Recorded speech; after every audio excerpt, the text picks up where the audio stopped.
Hello and welcome all of you. I am doctor Varun Vasil और आज हम इस वीडियो में बात करेंगे डिस्क डीजनरेशन के बारे में।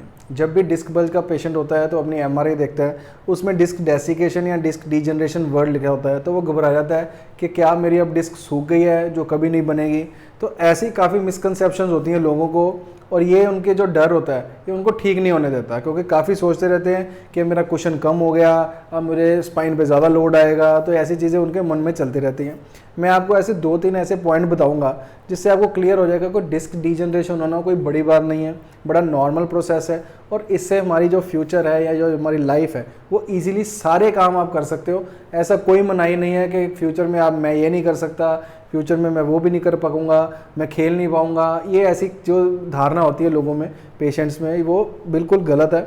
वो मैं आपको बता दूंगा 2-3 ऐसे पॉइंट्स जिसका आपने ध्यान रखना है और ये डिस्क डीजनरेशन आपको कुछ भी प्रॉब्लम नहीं करेगी। तो इस वीडियो को लास्ट तक ज़रूर देखिए। तो चलिए डिस्क डीजनरेशन देख लेते हैं होता क्या है और कैसे कुछ लोगों के लिए बहुत बेनिफिशियल होता है। अब जैसे वर्टिब्रा है, हमारे 2 वर्टिब्रा हैं, ऐसे आपको ज़्यादा अच्छा समझ आएगा, और ये रेड वाला जो है हमारा बीच में डिस्क है। तो जब हमारे एज ज़्यादा मतलब कम होती है, यंग एडल्ट होते हैं, तो इस तरह से डिस्क जो है वो काफ़ी कुशन्ड होती है। और जब हम रात को सोते हैं, हमारा अनलोडिंग फेज़ होता है, जब हमारी स्पाइन पे वेट नहीं आया होता, तो भी ये जो डिस्क है कि काफ़ी जो फ्लूइड होती है, जो लिक्विड होता है, उसको वाटर को एब्जॉर्ब करके रखती है, जिससे ये फूल जाती है। तो इस तरह से सुबह सुबह ऐसे होते हैं, जब वेट पड़ता रहता है तो डिस्क में से वाटर स्क्वीज आउट होता रहता है हल्का हल्का, तो ये ऐसे शेप ले लेती है। अब हर डिस्क ने L4, L5, L5, S1 या लंबर स्पाइन। अब लंबर स्पाइन की बात हम इसलिए ज़्यादा करते हैं क्योंकि ज़्यादा मूवमेंट यहाँ पे होती है और डिस्क बल्ज भी ज़्यादा L4, L5, L5, S1 के देखे गए हैं। अब आजकल कईयों को L1, L2, L2, L3 की भी डिस्क डीजनरेशन ज़्यादा होने लग पड़ी है क्योंकि उनकी सिटिंग ज़्यादा है। तो ज़्यादा सिटिंग है मतलब लोड ज़्यादा है स्पाइन पे। तो ये हमारे 2 हैं स्पाइनस प्रोसेस। ये जो आपको बाहर दिख रहे हैं, ये जो कप के हमारे हैंडल हैं, इसको हम कहते हैं स्पाइनस प्रोसेस। मतलब स्पाइनस प्रोसेस है, एक कप में मैं आपको इस तरह से बता रहा हूँ। तो इस तरह ये कुशन लिया हुआ है। जब डिस्क निकल जाती है, डिस्क बल्ज हो जाता है, तो उसमें से जो वाटर है वो स्क्वीज आउट हो जाता है एनुलर टीयर, एनुलर रिंग्स को तोड़ के, फिर प्रोट्रूजन हो जाती है।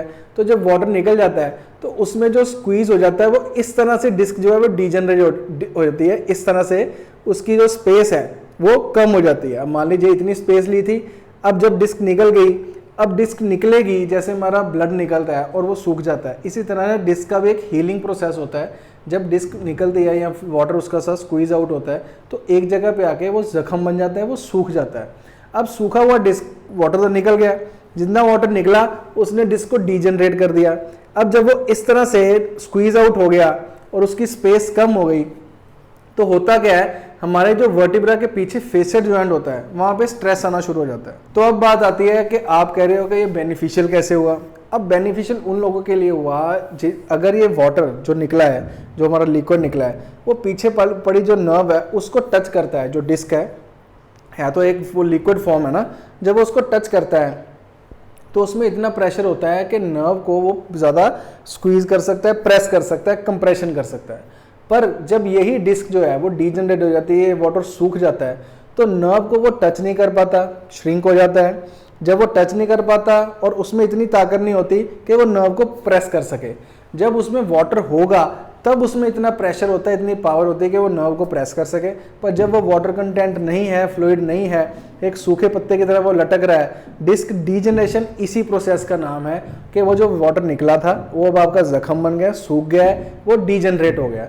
अब वो डीजनरेशन जो है वो हेल्पफुल हमारे लिए हो जाती है क्योंकि वो नर्व को प्रेस नहीं कर सकती, क्योंकि प्रेस तब तक करेगा जब तक वो वाटर कंटेंट है या उसमें वाटर आता है। In the meantime patient heal होना शुरू हो जाता है। तो ये तो होगी यंग पेशेंट्स में जो डिस्क बल्ज होता है उसकी डीजनरेशन, डेसिकेशन, ये हो गई उसकी बात। एक होता है डिस्क डीजनरेशन ओवर यूज की वजह से। आप रेगुलर सिटिंग कर रहे हैं, रेगुलर जंपिंग कर रहे हैं, रेगुलर ट्रैवलिंग कर रहे हैं, उसमें जो वाइब्रेटरी मोशन होता है उसकी वजह से जो डीजनरेशन होता है, वो हमारा जो डिस्क है उसका वाटर जो है वो धीरे धीरे निकलता रहता है, पर वो एब्जॉर्ब भी होता रहता है। जब आप अनलोडिंग फेज में होते हैं तो वो एब्जॉर्ब भी हो जाता है। पर अब ये ओवर यूज कैसे होता है, हमारे मसल्स वीक हैं, सारा स्ट्रेस जो मसल ने लेना था वो शिफ्ट हो रहा है हमारे वर्टिब्रा पे, वर्टिब्रा से शिफ्ट हो रहा है डिस्क में, जो कि एक कुशन का काम करती है। अब ये कुशन है वो स्क्वीज हो जा रहा है, इसको कहते हैं डीजनरेशन ओवर यूज की वजह से, जो यंग पेशेंट्स में होना शुरू हो गई है। एक डीजनरेशन है ओल्ड एज की वजह से, जो सबको होनी है। सबका जो फ्लूइड है वो सूखना ही सूखना है, बॉडी फ्लूइड, तो वो जो ब्लैक कलर की डिस्क होती है वही डीजनरेशन होती है। अब वो डीजनरेशन जो है वो पेशेंट को तंग कर सकती है। वो कैसे? अब मान लीजिए ये डिस्क ने इतना लेवल लिया हुआ था, अब वो जो डीजनरेशन होगी, एक उसने हाइट मेंटेन करके रखी थी, दोनों वर्टिब्रा के बीच में गैप मेंटेन करके रखा था। जब वो गैप कम हो जाएगा डीजनरेशन होने की वजह से, दोनों वर्टिब्रा आपस में पास पास आ जाएंगे। वो पास पास आने की वजह से जो फेसेट जॉइंट है, पीछे पड़ा एक पिलर है जो, उसमें जो गैप मेंटेन था जहाँ पे हमारी नर्व पड़ी थी, वहाँ से अब उसका प्रेशर जो है वो कम हो गया। अब उसने जो उसकी हाइट थी वो कम हो जाएगी, वो स्क्वीज हो जाएगी। जब वो कम हो जाएगी तो फेसेट जॉइंट पे प्रेशर आएगा, जिसको हम फेसेट आर्थ्रोपैथी भी बोलते हैं। ये कई बार यंग पेशेंट्स में भी देखा गया है जिनकी डिस्क डीजनरेशन ज़्यादा हो जाती है। अब वही फोरामिनल कैनाल है जो हमारे फेसेट जॉइंट के बीच में से फोरामिनल कैनाल बनता है, उसमें से अगर नर्व आ रही है और वो स्पेस कम हो गई और वो नर्व को पिंच कर गई, या फेसेट जॉइंट आपस में घिस घिस के उसने ऑस्टोफाइट्स बना दी। ऑस्टोफाइट्स होती है एबनॉर्मल बोन ग्रोथ, जिसमें चोंच निकल आती है। अब जब वो बोनी चोंच जो है, बोनी ग्रोथ है, वो नर्व को टच करती है, तब भी पेशेंट की लेग में पेन जा सकता है। तो ये फेसेट जॉइंट आर्थ्रोपैथी की वजह से भी हमारी जो सैटिका है, हम जिसको बोलते हैं नर्व कंप्रेशन, वो भी जा सकती है, लेग में पेन जा सकती है। तो डिस्क डीजनरेशन कुछ वे में हेल्पफुल होती है, जिसमें हमारा डिस्क बल्ज हुआ है, और वो जब डिस्क डीजनरेशन हो जाती है यंग पेशेंट्स में, जिसको डिस्क डेसिकेशन बोलते हैं, उनके लिए हेल्पफुल होती है, उनके लिए बेनिफिशियल होती है। पर जो डिस्क डीजनरेशन होती है एज वाइज या ओवर यूज वाइज, वो जब स्पेस कम कर देती है, उनके लिए हेल्पफुल नहीं होती। उनका भी मैं एक तरीका बताता हूँ। एक वीडियो मैंने बनाया हुआ है जिसमें मैंने डिस्क डीजनरेशन, डिस्क डेसिकेशन के 2 पार्ट बनाए हैं। उसमें मैंने एक्सरसाइज बताई है, वो एक्सरसाइज ज़रूर करिए। वो एक्सरसाइज करने से, उसका लिंक डिस्क्रिप्शन में होगा, वहाँ जाके ज़रूर देख लेना। एक्सरसाइज करने से आपके मसल्स अच्छे होंगे, मसल्स अच्छे होंगे तो वो अपना अपना वेट ले लेंगे, जिससे हमारा स्ट्रेस जो है वो ना फेसेट जॉइंट पे पड़ेगा, ना ही हमारी डिस्क्स पे पड़ेगा। तो ये आपने ध्यान ज़रूर रखना है। काफ़ी लोगों के क्वेश्चन थे कि मेरी तो डिस्क डीजनरेशन हो गई, अब तो मैं सारी उम्र के लिए ये नहीं कर पाऊँगा। मुझे लोग कहते हैं कि तेरा कुशन कम हो गया, स्पेस कम हो गया। तो फिर क्या हुआ? स्पेस कम हो गया, स्पेस कम हो गया है, ऐसे तो नी में भी हमारा एज के साथ साथ स्पेस कम हो रही है। तो ऐसा थोड़ी है कि हर एक को पेन आ जाएगा। आप सारे काम कर सकते हैं, अपनी एक्टिविटीज़ को उस हिसाब से करिए। अगर आपका ज़्यादा जर्की काम है, ज़्यादा खेलने कूदने का काम है, तो अपने मसल्स को भी उस हिसाब से डेवलप कीजिए। प्रॉब्लम तब आती है जब एक्सरसाइज इस लेवल की है, बिलो लेवल की, और काम हमारा इतने लेवल का है। ये जो मेंटेनेंस है ना, ये हमारा जो बैलेंस नहीं बना पाता, ये डिफरेंस है, इसको कम कीजिए। अगर इस लेवल पे जाना है तो एक्सरसाइज इस लेवल पे कर लीजिए, तभी आप अपने आप को कामयाब कर सकते हैं। स्पोर्ट्स एक्टिविटीज़ में, जिम में, जो भी आप करना चाहते हैं फ्यूचर में, वो कर सकते हैं। तो इस वीडियो को ज़्यादा से लाइक कीजिए, शेयर कीजिए।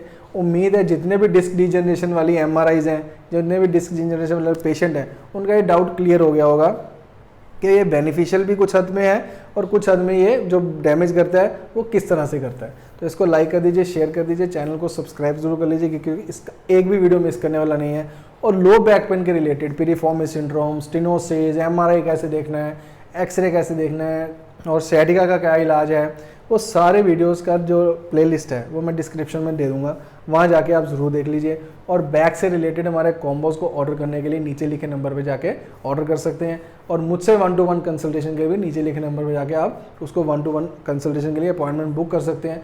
व्हाट्सएप मैसेज कीजिए, कॉल प्लीज़ मत कीजिए, क्योंकि व्हाट्सएप मैसेज भी आपको प्रोसीजर बताया जाएगा, उसकी छोटी सी फीस है, उसको पे करके आप मुझसे 1-to-1 कंसल्ट कर सकते हैं। और अगर डायरेक्टली आपने वेबसाइट से ऑर्डर करने हैं प्रोडक्ट्स, तो वो भी sukoonphysicaltherapy.com पे जाके आप ऑर्डर कर सकते हैं। Have a nice day, take care of yourself.